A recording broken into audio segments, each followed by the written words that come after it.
Allah Subhanahu wa Ta'ala menciptakan kita, salah satu tujuannya adalah agar kita menjadi pengganti Allah, mengatur dunia ini menjadi lebih baik, menjadi aman, tentram, sejahtera, jauh dari kezaliman-kezaliman yang ada. Kalau misalnya sekarang kita melihat banyak sekali kezaliman-kezaliman yang ada, berarti sebetulnya manusia belum memenuhi kehendak Allah, bahwasanya Allah bertujuan agar kita manusia mengatur muka bumi ini dengan menjadi lebih baik. Berarti yang mereka lakukan, yang mereka kerjakan, para pemimpin-pemimpin yang ternyata sekarang tidak bisa menciptakan keamanan, ketentraman, kesejahteraan, bahkan malah justru kezaliman senantiasa merajalela, berarti mereka telah bermaksiat kepada Allah. Maka sebetulnya menjadi pemimpin itu berat. Yang kata Rasulullah, satu tempat yang diperebutkan di dunia, tetapi di akhirat nanti menjadi satu tempat yang paling mereka sesali. Apa itu? Menjadi pemimpin.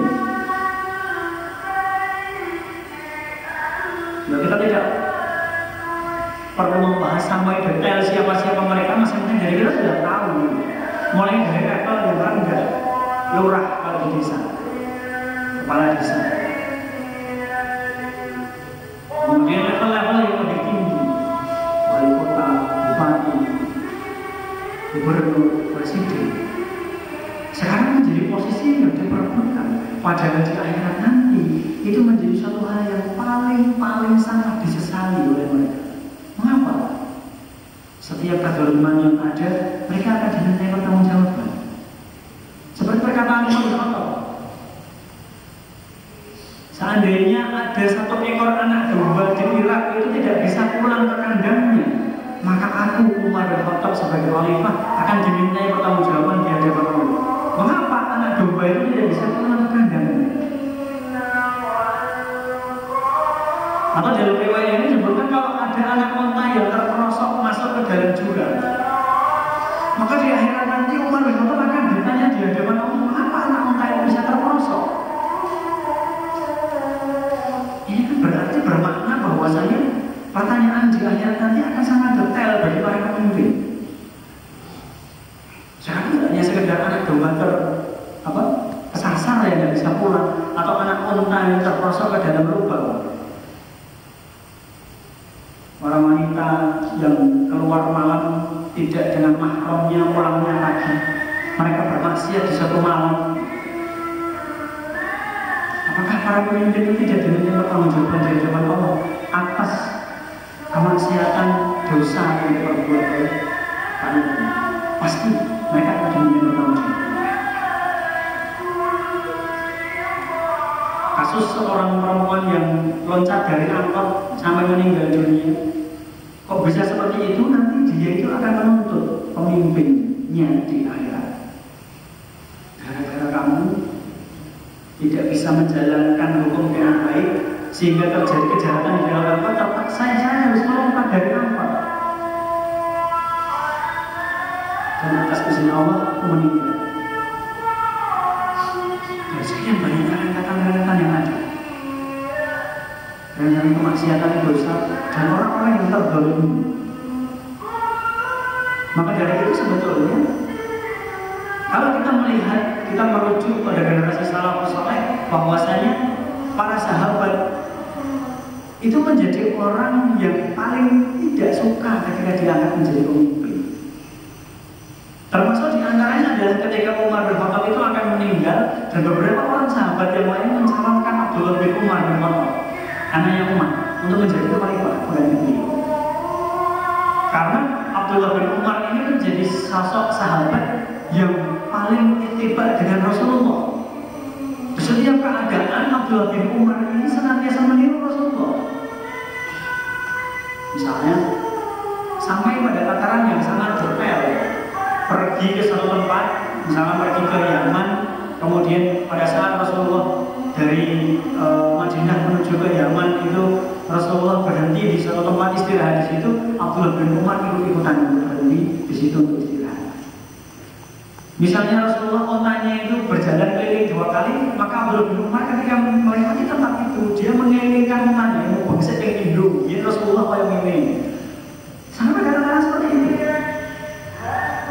kemudian Rasulullah istirahat, buang air kecil, Abdullah bin Umar, wah, bisa kayak Rasulullah nengkene mandek terus pipis, terus aku tak nengkene mandek tak pipis.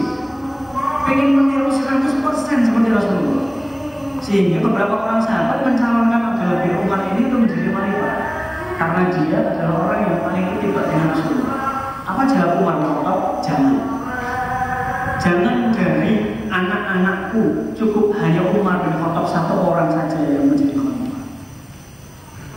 Pada saya itu Umar bin Khattab sedang sekarat karena ditikam oleh Abu Lu'lu'. Jadi para hadirin sekalian,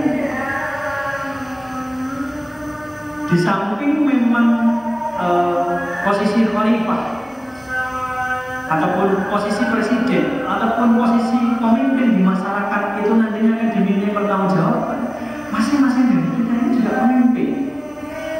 Bagi kita yang laki-laki menjadi pemimpin bagi anak-anak dan istri kita.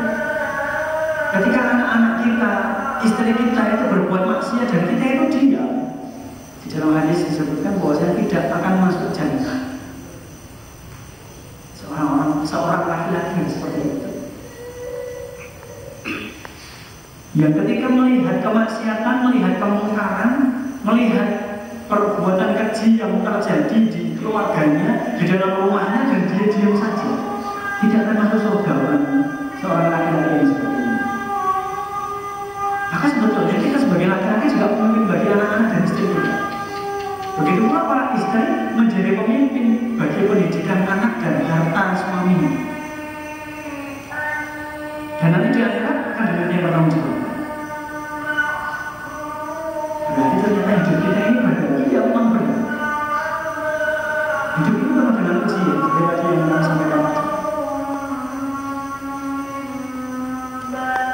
Jadi kemaksiatan apapun yang dikerjakan oleh anak-anak kita, kita sebagai orang tuanya nanti akan dimintai pertanggungjawaban.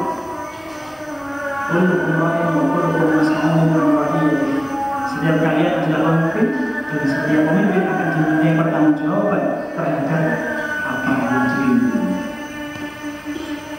Termasuk misalnya masih bujang, belum nikah, dia menjadi pemimpin bagi dirinya sendiri. Minimal itu. Dia menjadi pemimpin bagi matanya, dia menjadi pemimpin bagi tangannya, dia menjadi pemimpin bagi kakinya, bagi lisannya, bagi pikirannya. Yang mana nanti pasti akan dimintai pertanggungjawaban. Dan yang keempat, tujuan Allah Subhanahu wa Ta'ala menciptakan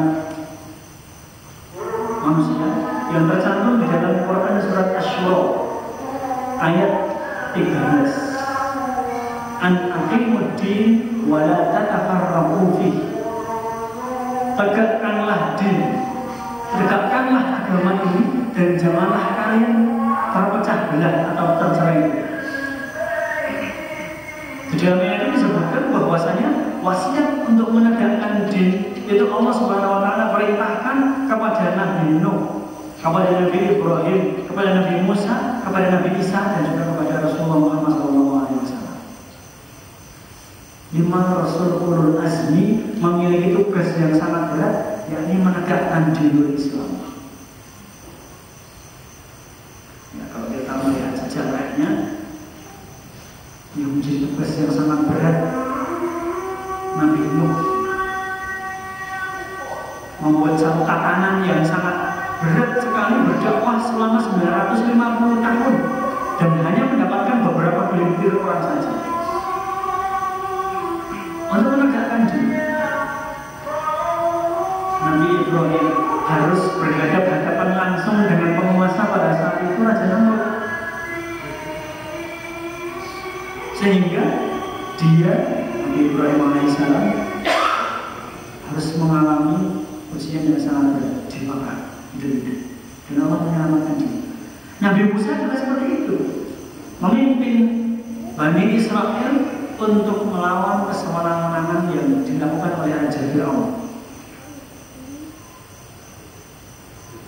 Kalau kita melihat Nabi Ibrahim, Nabi Musa itu memiliki musuh yang sangat berat, raja, memimpin yang berkuasa pada saat itu. sampai harus hijrah. Dan kelima Rasulullah Azmi hijrah. Nabi Nuh dari satu tempat ke tempat yang lain mendakwahkan agama tauhid. Nabi Ibrahim juga seperti itu, sampai berhijrah ke Makkah. Nabi Musa juga seperti itu, dari Mesir hijrah ke Palestina. Nabi Isa juga seperti itu, dan Nabi Muhammad SAW juga berhijrah. Tujuannya adalah menegakkan diri, agar di dalam kehidupan beragama itu ada satu naungan yang bisa menaungi umat. Kalau dikaitkan dengan tujuan Allah menciptakan manusia yang ketiga tadi adalah khalifah, maka ini bisa sinergi bahwa din itu butuh pemimpin, butuh khalifah.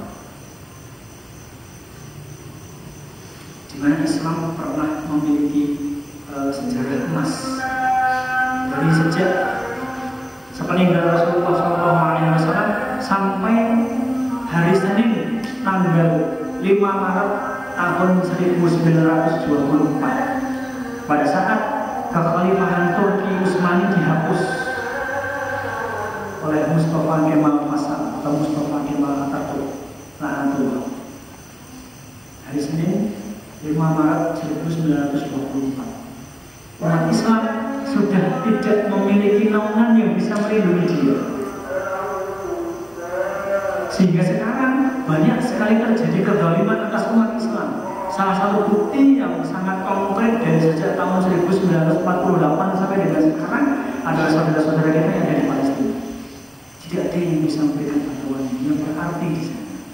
Paling hanya sekedar makanan, obat-obatan, pembangunan rumah sakit.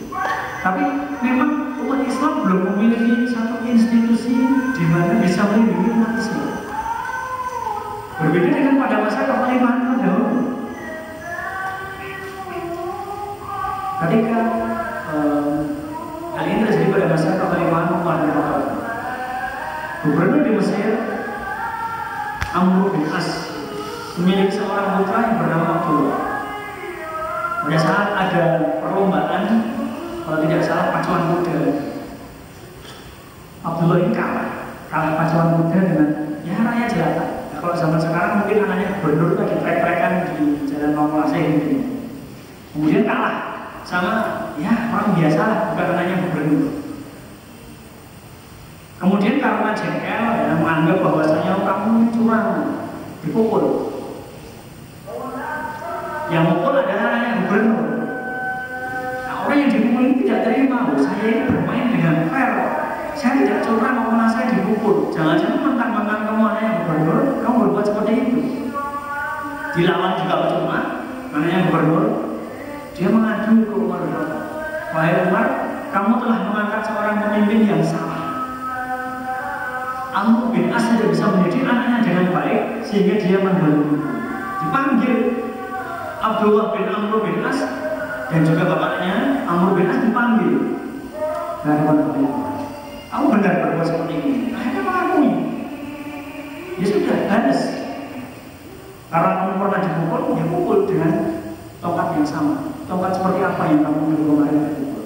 Tongkat ini, pukul. Di dalam riwayat disebutkan bapaknya pukul 2 kali.